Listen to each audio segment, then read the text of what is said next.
Packers are faced with a new challenge. And when you take a look at the interior defense of this Packer team, there's always been a consistent guy that you can look to, and that name has been Kenny Clark.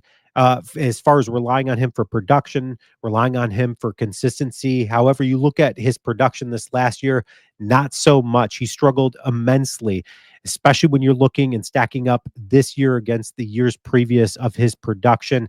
2023, he's coming off of probably the best year of his career, where he had 7.5 sacks, 9 tackles for loss, 16 quarterback hits. The Packers rewarded that with a 3-year, $64 million contract extension, which included a $17.5 million signing bonus. And then you fast forward this year, he had 1 sack, 4 tackles for loss, 5 quarterback hits, a far cry from the 2023 season that he came off of. So the challenge for the Packers is, how do they get Kenny Clark back to the form we're used to seeing as Packer fans? Because the Packers have got a lot of money wrapped up into him. You can make the argument that Carl Brooks had a much better year than he did. Same thing with Devonte Wyatt. And when you're paying Kenny Clark what you're paying him, you're going to expect some big things out of him. How does he stack up amongst the rest of the interior defensive linemen in the league? Well, when you look at his total value, he ranks 12th on that list at $64 million with that 3 years, which is an average of $1.3 million per year. So Kenny Clark, again, expect some big things out of him. He's got a great attitude. I don't see, him falling off the cliff and not being productive anymore for the Packers, because he's got such a great motor, great work ethic out there, and he wants better for himself. So remains to be seen. Did the Packers firing their defensive line, is that going to answer defensive line coach? Is that going to answer questions for Kenny Clark's improvement for 2025? So out of 105 interior defensive linemen who played 145 snaps against the run, Kenny Clark finished 42nd per PFF run stop percentage. The run defense was just marginally better when Kenny Clark was out there. He missed 4 tackles, and his average tackle came 2.1 yards downfield, which is better than his career average at 2.1 yards downfield.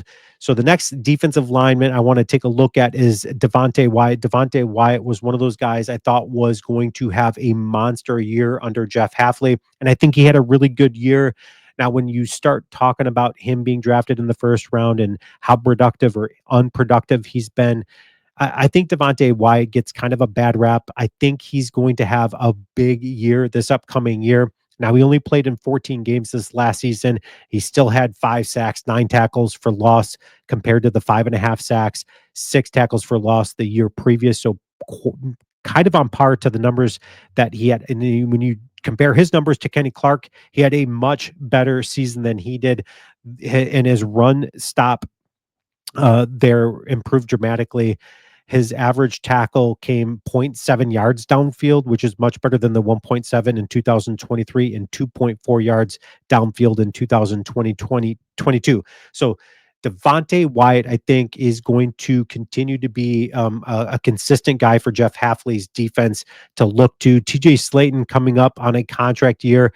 I don't think the Packers re-signed TJ Slayton. I didn't think he was going to have as good of a season that he did have. He did come off of a 1 sack, 2 tackles for loss, 3 quarterback hits year under Jeff Hafley, which was probably his best year yet. I mean, you can make the argument that his rookie year was probably just as productive, but when you look at average tackle downfield, that came at 1.9 yards, which is about 0.5 yards better than his career average. So TJ Slayton overall had a big year, but I think you can get the equal amount of production out of Kobe Wooden or even Carl Brooks. Okay, so Kobe Wooden is one of those guys that I still think struggles, and of course, when you stack him up against Carl Brooks is way more efficient. Carl Brooks was only drafted 2 rounds um, after Kobe Wooden in 2023. I believe it was the 2023 draft. Leave your comments. Let me know if I'm wrong on that.